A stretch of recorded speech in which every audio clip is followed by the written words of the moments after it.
हो गया ना, हाथ हो चाहिए, खड़ो तुम। नहीं, ये जो हाथ नहीं उठाया वो, हाँ। Average electric field energy density कितना होगा? हाँ,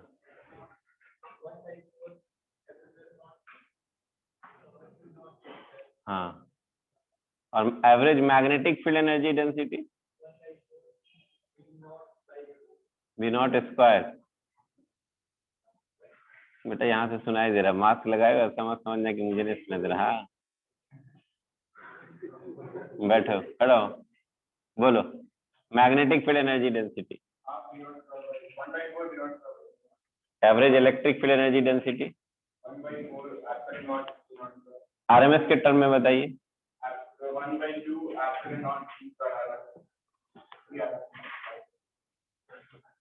1/2 and average magnetic field energy density in terms of RMS 1/2 average energy density of electromagnetic wave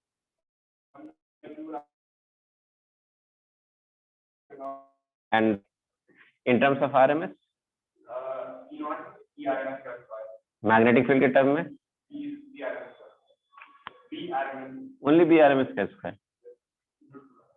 mu naught कौन बोले? BRMS square by mu. और अगर RMS नहीं बोले तो 1/2 V0 square by mu naught. Very good, ये टिप ऑफ टंग होनी चाहिए। सिद्ध कहाँ गया डस्ट?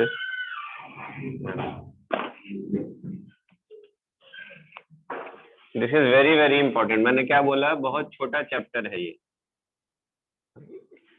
हंसते खेलते 1 नंबर आ जाएगा। ठीक है, मिनिमम 1 मैक्सिमम 2।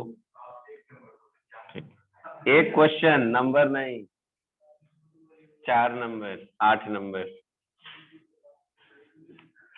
ठीक है, अब लिखिए intensity of electromagnetic, intensity of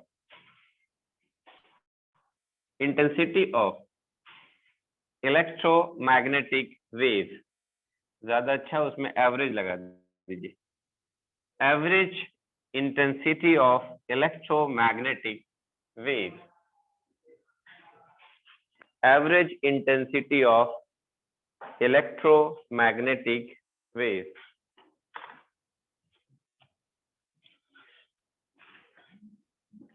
average intensity of electromagnetic wave।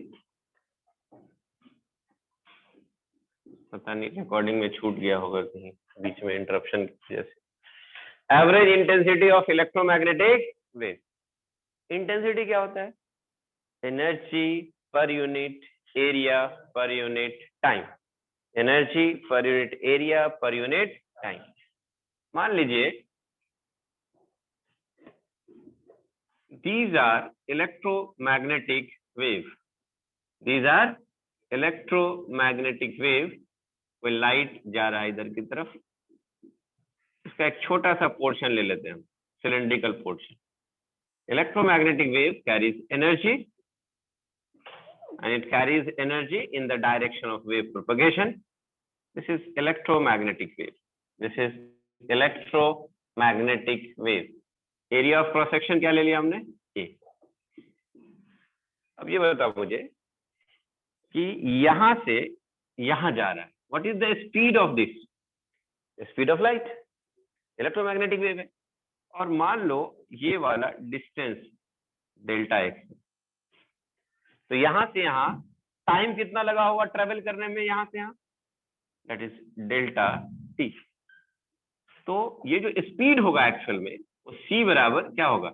Delta x upon delta T.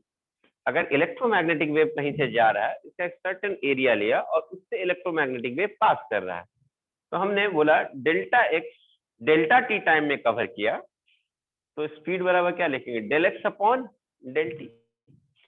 इस छोटे से सेक्शन का वॉल्यूम कितना होगा? डेल्टा एक्स इंटू एरिया होगा। area of cross section into length. We know that average energy density of electromagnetic wave बराबर half epsilon not E not square. अभी just हमने निकाला है average energy density of electromagnetic wave. This is what average energy density of electromagnetic wave. And what is energy density? This energy density is energy per unit volume. That is, if you write capital U by energy, for energy you are writing capital U and volume delta V, then what is the value of energy? This E stand U energy के लिए, तो ये इधर आ जाएगा.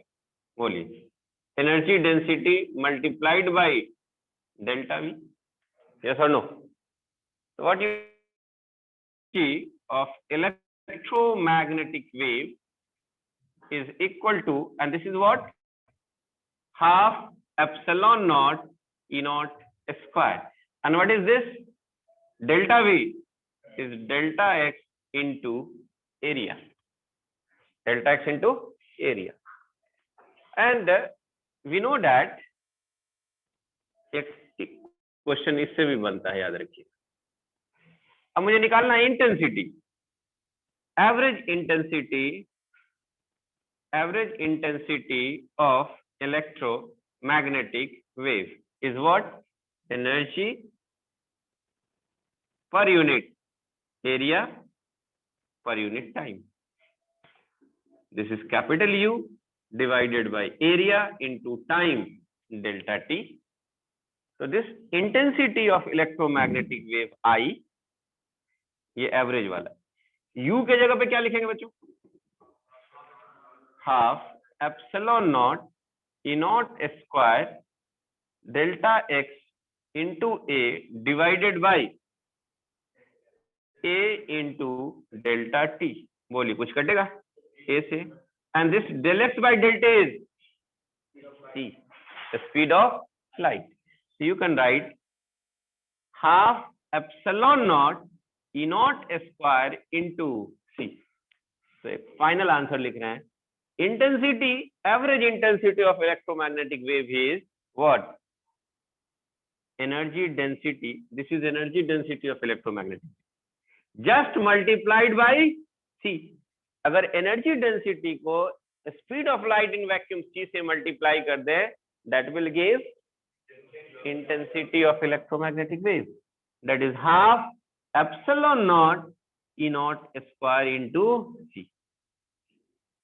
This is very very important. इस पे भी न्यूमेरिकल्स पूछे जा सकते हैं. Note it down. हाँ, this is what average intensity.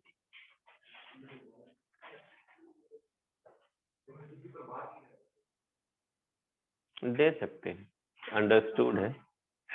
डालना है डाल दीजिए, कंफ्यूजन नहीं रहे.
हो गया?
हो गया? कहाँ तक पहुंची? हो गया? ये सब पे न्यूमेरिकल आएगा। अब देखिए, एवरेज एनर्जी डेंसिटी की बात किया हमने। इंटेंसिटी की अगर हम बात करते हैं, एवरेज एनर्जी डेंसिटी, तो ये जो एवरेज एनर्जी डेंसिटी है आई बार, वो इलेक्ट्रिक फील्ड की वजह से भी है और मैग्नेटिक फील्ड की वजह से भी। This is what average electric field intensity. Electric field intensity अब अलग कर दिया हमने। Average electric field energy, average electric field intensity total intensity का हाफ होगा। What you will write? 1/4 epsilon not E not square into C. RMS के term में होगा तो कर लीजिएगा आप। सिमिलरली यहाँ पे मैग्नेटिक फील्ड एनर्जी डेंसिटी 1/2 के जगह पे 1/4 के जगह पे 1/4, एप्सिलॉन नॉट जगह के 1/म्यू नॉट और ई नॉट के जगह पे V not square by mu not into C. And this is what average magnetic field intensity of what? Electromagnetic wave. Note it down.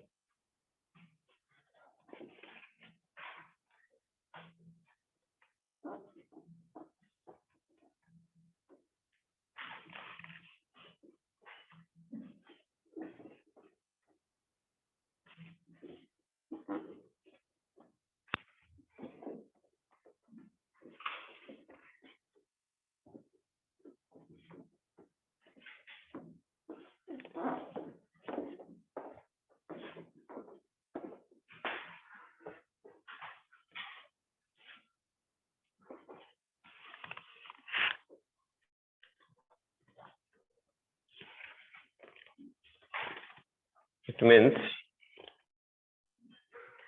average intensity is, average electric field energy density is equal to the average magnetic field intensity is equal to 1/2 of average intensity of electromagnetic wave.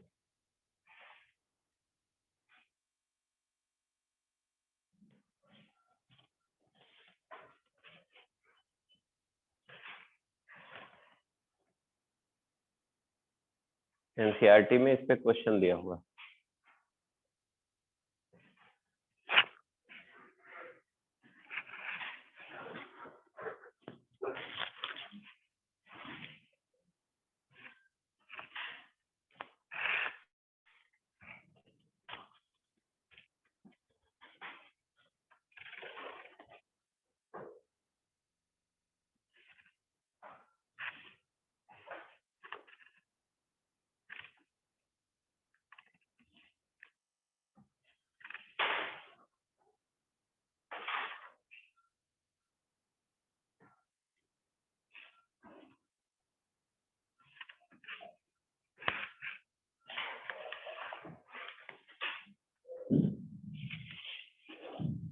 एक notes में लिखिएगा, अगर कोई point source है, कैसा source हमारा point source है, अगर कोई लाइट का पॉइंट सोर्स है तो उससे जो इलेक्ट्रोमैग्नेटिक वेव निकल रहा होगा, लाइट निकल रहा होगा, वो किधर की तरफ जा रहा होगा? All the 3 direction, all the 4 direction, चारों तरफ कह सकते हैं, चारों तरफ स्फेरिकल। कोई बल्ब जला दीजिए तो रोशनी तो चारों तरफ निकल रहा होगा। एक सर्टेन डिस्टेंस आर ले लीजिए, आर रेडियस, और इस जो सोर्स है उससे रेडिएशन निकल रहा है, एनर्जी निकल रहा है पर यूनिट एरिया, पर unit time, that is called intensity. अगर मैं आपसे बोलूं कि इंटेंसिटी का फॉर्मूला क्या होगा पॉइंट सोर्स के लिए, तो ये एनर्जी पर यूनिट एरिया पर unit time, energy per unit area पर यूनिट टाइम। तो यहाँ पे जो बच्चों एरिया होगा वो कैसा एरिया होगा? स्फेरिकल। तो अगर स्फेरिकल एरिया है बच्चों, तो इंटेंसिटी में जो एरिया लेंगे वो कौन सा लेंगे? 4 pi are square into T, है ना? नोट कर ली। मीन्स पॉइंट सोर्स के वजह से intensity is inversely proportional to R square. Point source की वजह से intensity is inversely proportional to R square. Distance को अगर डबल करेंगे तो इंटेंसिटी विल बिकम 1/4। जैसे जैसे बल्ब है उसका इंटेंसिटी मान लीजिए पी नॉट है, सोर्स है, सोर्स एक सर्टेन डिस्टेंस पे इंटेंसिटी मान लीजिए आई नॉट है, आर डिस्टेंस हमने 2 आर नॉट कर दिया। Now the intensity will be become I not by, है ना? Note it down.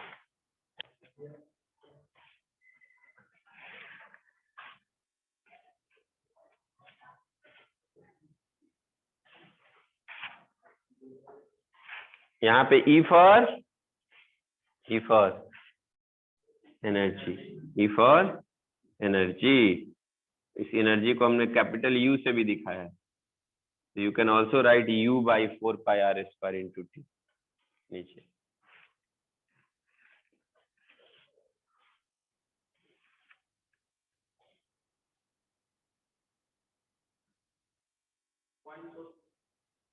Bulb is a point source, जहां से that may be the point source. जैसे रॉड ले लो, सिलेंड्रिकल रॉड, वो लाइन सोर्स होगा, मरकरी जो है। बल्ब क्या होगा? पॉइंट सोर्स हो। लाइन सोर्स अगर हो तो intensity inversely proportional to R होता है, और अगर सोर्स हमारा इंफिनिटी पे हो जैसे सन, तो उसका इंटेंसिटी आर से इंडिपेंडेंट होता है। So if it is point source, intensity is inversely proportional to R square. If the light has a line source, then intensity is inversely proportional to R. And if the source is at infinity, then the intensity is independent of R.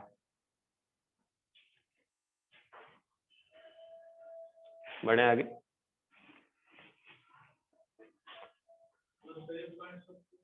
Line source होगा ना, tubelight cylindrical होता है ना।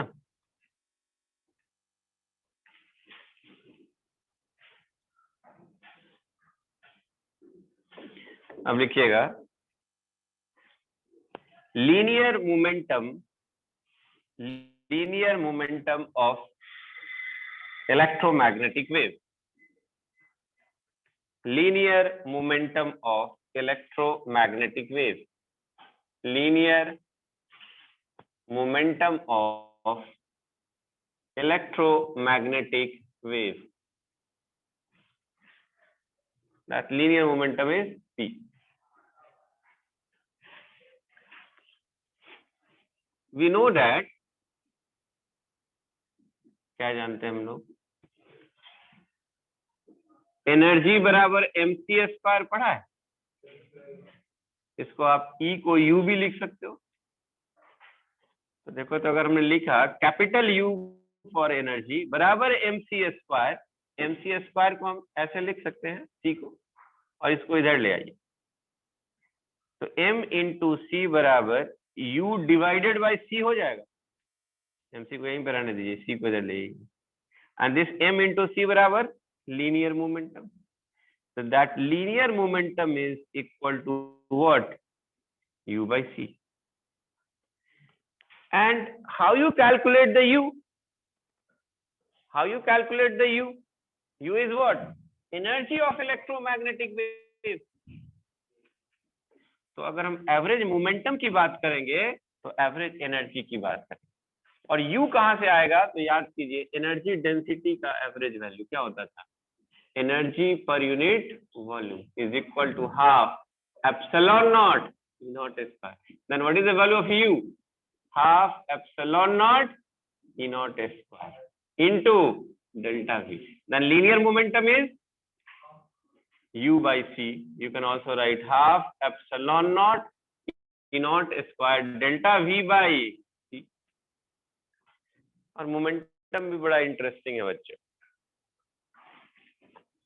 अभी हम U by C करके ही बात करें। एक नोट में देखना, अगर कोई electromagnetic wave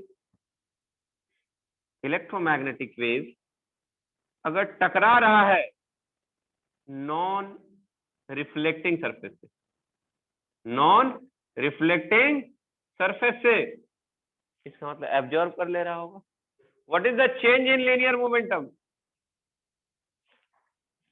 final linear momentum minus initial linear momentum. Magnitude ले रहे हैं तो मान लीजिए इनिशियल में से फाइनल घटा सकते हैं। बोलिए, पहले तो मोमेंटम था U by C, फाइनली वो एब्जॉर्ब हो गया, तो चेंज इन मोमेंटम किसके बराबर होगा? U upon C। अगर सीधा गया, नॉर्मली इंसिडेंट नॉर्मली आ गया, अगर ये रिफ्लेक्टिंग सरफेस, कैसा सरफेस है? Reflecting surface. कैसा रिफ्लेक्टिंग सरफेस? 100%।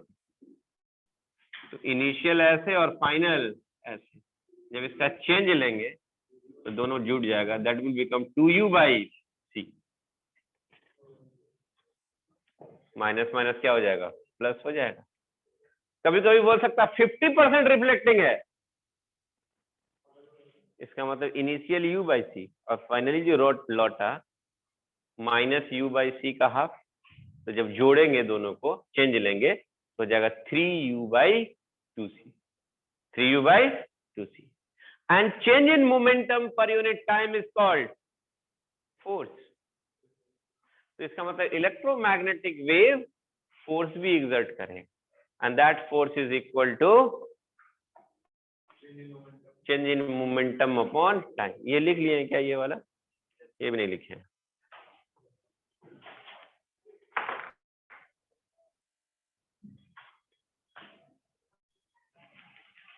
सिर्फ ये वाला लिखिएगा, इतना लिख के मुझे बताइए, उसके लिए मैं जगह छोड़ दूंगा।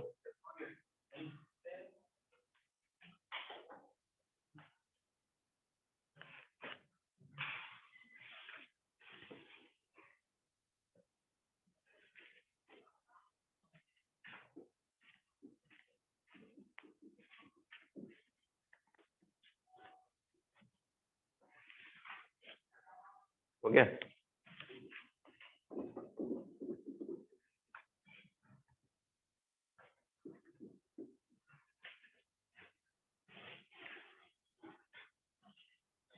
हम यहाँ पे लिखूं, अगर मैं average force exerted by electromagnetic wave, electromagnetic wave force कितना एक्सर्ट करेगा?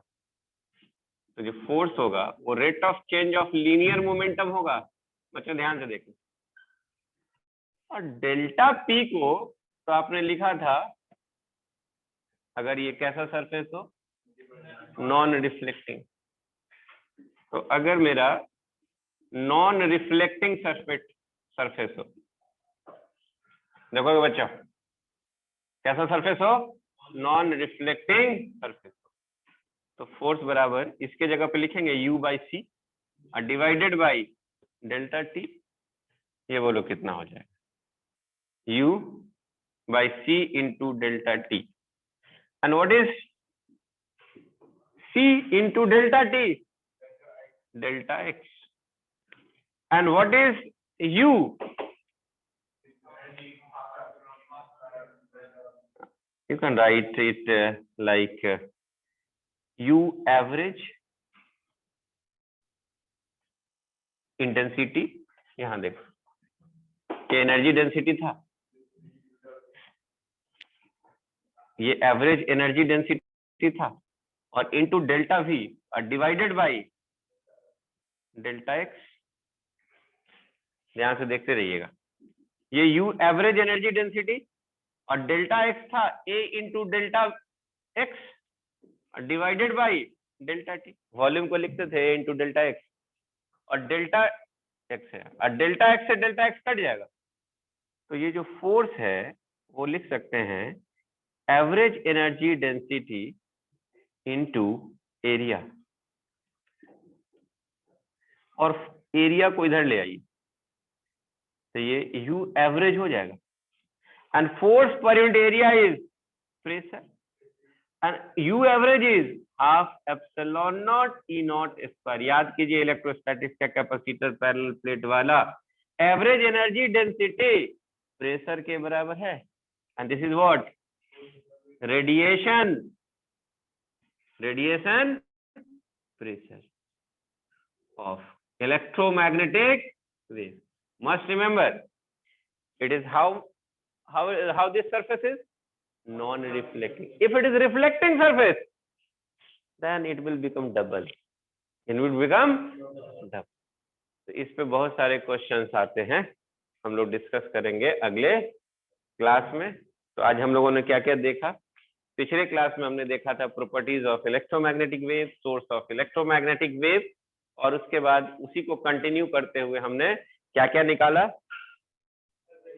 Instantaneous electric field, magnetic field. उसके बाद हमने इंटेंसिटी एनर्जी डेंसिटी निकाला इलेक्ट्रिक फील्ड की वजह से, मैग्नेटिक फील्ड की वजह से, फिर total energy density of electromagnetic wave निकाला, साथ में इंटेंसिटी निकाला, फिर intensity due to electric field, intensity due to magnetic field, फिर हमने क्या निकाला, लीनियर मोमेंटम निकाला, फोर्स निकाला, प्रेशर निकाला due to the electromagnetic wave.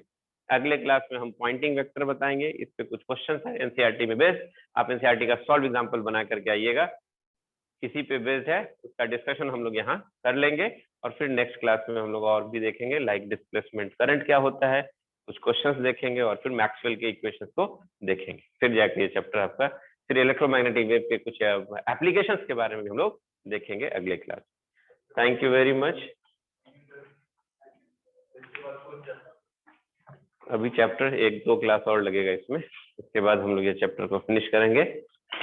चलिए इसके बाद मॉडर्न वी विल स्टार्ट.